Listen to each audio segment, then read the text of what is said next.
السلام علیکم ورحمۃ اللہ وبرکاتہ۔ آج میں ایک اہم گفتگو لے کر حاضر ہوا ہوں، اور جیسا کہ آپ کو معلوم ہے کہ آئے دن کتنی میتیں، کتنی موت ہوتی ہے۔ آج کا ماحول ایسا ہو گیا ہے کہ ایک کا 40واں نہیں نپٹ پاتا، دوسرے کی موت ہو جاتی ہے۔ ارے 40واں ہی محدود نہیں، بلکہ میں تو دیکھتا ہوں کہ 10ویں کی فاتح نہیں ہوتی، دوسرا دنیا سے چلا جاتا ہے۔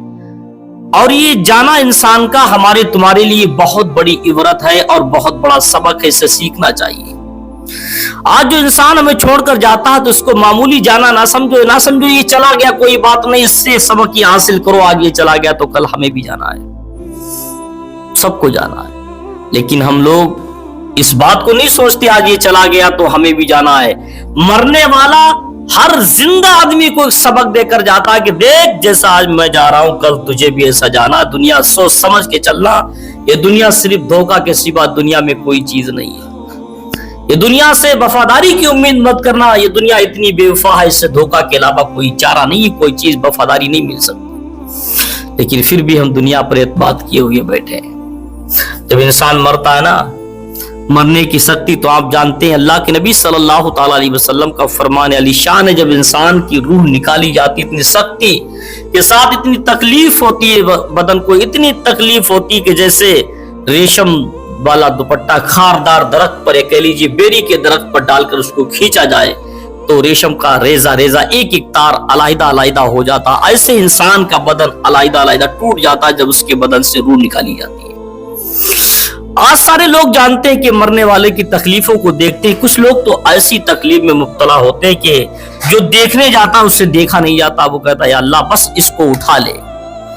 ہر انسان یہی کہتا ہے اس کو دیکھ کر کہ اس کی زندگی سے تو بہتر اس کی موت ہے، اور بعد جب انتقال ہو جاتا تو لوگوں کو میں نے کہتا سنا ہے یہ بات کہ وہ مرا نہیں بلکہ وہ زندہ ہو گیا ہے، یعنی وہ تکلیف سے چھٹکارا پا گیا ہے۔ ایسی تکلیفیں ہوتی ہیں انسان کو مرنے، لیکن پھر بھی آج انسان کو، ہم لوگوں کو اس بات کا احساس نہیں ہے، بالکل احساس نہیں۔ جب انسان دنیا سے جاتا تو آپ نے یہ بھی ڈاکٹروں سے سنا ہوگا، بڑے بڑے حکیم و طبیبوں سے سنا ہوگا، دنیا پڑھی لکھی جانتی ہے کہ جب انسان مر جاتا ہے تو اس کی آنکھیں بھی کچھ گھنٹے تک زندہ رہتی ہیں، اس کا دل بھی زندہ رہتا ہے۔ جب تمہاری موت ہوگی تمہاری آنکھیں 15 گھنٹے یا جتنے بھی گھنٹے اگر ان میں جان رہے گی، اور تم سب کو دیکھتے ہوگے، مرنے والا جس کی آنکھیں کھلی ہوتی ہیں وہ دیکھتا، جس کی آنکھیں زندہ رہتی ہیں، اور جب آنکھیں زندہ رہتی ہیں تو ظاہر ہے وہ سب کو، آنے جانے والوں کی آمد و رفت کو بھی دیکھتی ہوگی۔ اس وقت کی گھڑی کتنی عجیب ہوگی جب انسان مر چکا ہوگا اور آنکھیں لوگوں کو دیکھتی ہوگی، گھر والوں کو روتے ہوئے دیکھتی ہوگی، اور دوستوں کو چیختے ہوئے دیکھتی ہوگی، مگر کچھ کر نہیں سکتے، نہ ہاتھ اٹھا سکتے، نہ اشارہ کر سکتے، نہ آنکھوں کی پلکیں چلا سکتے، کچھ بھی نہیں کر سکتے، ساری چیزوں کا تعلقات ہی ختم ہو جاتا ہے۔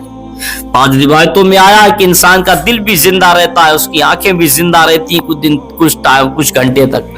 اب یاد کرو مسلمانوں، مرنے کے بعد تمہاری آنکھیں زندہ ہوگی تو دیکھتی ہوں گی لوگوں کے روتے ہوئے، تو کیسا فیلنگ ہوتی ہوگی، کیا محسوس کرتے ہوں گے اس وقت۔ بعض روایت میں نے پڑھا کہ آیا کہ انسان جب مرتا ہے اور مرنے والا، یہ حقیقت ہے کہ اپنے آپ کو یہ خواب دیکھتا ہوا محسوس کرتا ہے۔ مرنے والے کی روح قبض ہو جاتی، اس کو یہی نہیں طے کر پاتا، یہی نہیں اس کو معلوم ہوتا کہ واقعی میں دنیا سے ہی چلا گیا۔ اس کو اس بات کا احساس نہیں ہوتا کہ میں دنیا سے رخصت ہو گیا، میری روح چلی گئی، ایسا نہیں ہے۔ انسان کی جب روح قبض ہوتی تو اسے صرف یہی وہ محسوس کرتا ہے کہ میں یہ خواب میں ہوں، خواب دیکھ رہا ہوں۔ اور جب روح قبض کر لی جاتی، جب اس کی آنکھ قبر میں کھلتی ہے تو اس کو احساس ہوتا ہے ہم کہاں آ گئے، وہ خواب نہیں دیکھ رہا تھا بلکہ یہ تو حقیقت میں ہمارے ساتھ ہی ہو رہا تھا۔ اسی لیے ہمارے بزرگوں نے لکھا ہے شام کو سونے سے پہلے بسم اللہ شریف پڑھ کر سویا کرو، توبہ کر کے استغفار پڑھ کے سویا کرو، اس لیے یہ معلوم نہیں کہ آنکھ لگی تھی تو ہم گھر کے بستر پہ ہیں اور آنکھ کھلے تو ہم کہاں ہوں گے۔ اس بات کا کسی کو احساس نہیں ہوتا۔ جب انسان جب دنیا سے جاتا تو یہ معلوم چلتا میں خواب دیکھ رہا ہوں، لیکن جب انسان کی آنکھ کھلتی ہے تو وہ گھر نہیں بلکہ اس کی قبر ہوتی، تو اس وقت اس کو کیا احساس ہوتا ہوگا، کیا محسوس ہوگا؟ اس وقت اس کی آنکھ کھلتی تو اس کو یہی معلوم ہوتا میں کہاں آ گیا ہوں، میرا گھر پر بار، ہمارے گھر والے کہاں ہیں؟ فوراً چیختا ہے مجھے جلدی نکالو، مجھے اپنے بچوں سے ملنا، اپنے پریوار سے ملنا، اپنے ماں باپ سے ملنا، مگر وہاں تمہاری آواز سننے والا کوئی نہیں، تمہیں وہاں سے بچانے والا کوئی نہیں ہوگا۔ انسان کی توجہ صرف اللہ کی طرف اس وقت ہوتی ہے، دعا کرتا مولا مجھے جلدی بچا لے، مجھے اپنے گھر بھیج دے، مگر اس وقت تمہارا گھر سے تعلقات ختم ہو چکا ہوگا، راستے ٹوٹ چکے ہوں گے، تمہارے گھر سے جو دھاگے جڑے تھے سارے کے سارے ٹوٹ چکے ہوں گے، کوئی نہیں سننے والا، کچھ نہیں۔ اس وقت قبر میں نقیرین آتے ہیں، حساب و کتاب کے لیے، سوال و جواب کرنے کے لیے آتے ہیں۔ نقیرین سوال بڑی سختی کے ساتھ کرتے ہیں، اور تمہارا سوال کیا ہوتا ہے تو معلوم ہے، قبر میں سوال تم سے نماز کے بارے میں نہیں کیا جائے گا، تم سے قبر میں سوال فاتحہ کے لیے نہیں کیا جائے گا، کسی کے متعلق اگر پوچھا جائے گا تو تمہارے ایمان کے بارے میں پوچھا جائے گا۔ بندہ اگر مومن ہوگا تو اس کے لیے چھٹکارا ہو جائے گا، سکون دے دیا جائے گا۔ اگر یہ سارے سوال کے جوابات نہیں دے پائے، بندے نے کہا نہیں معلوم، تو اس کے ساتھ بڑی سختی کی جائے گی، بڑی تنگی کی جائے گی، اس کی قبر میں اس کی قبر کو چھوٹا کر دیا جائے گا، یہاں تک کہ تاریخ و کتابوں میں آیا ہے کہ قبر ایسی دباتی جیسے اتنی سختی کے ساتھ دبائے گی کہ دائی پسلیاں بائی میں مل جائے گی۔ اتنا بھیانک عذاب ہوگا، لیکن آج پھر بھی انسانوں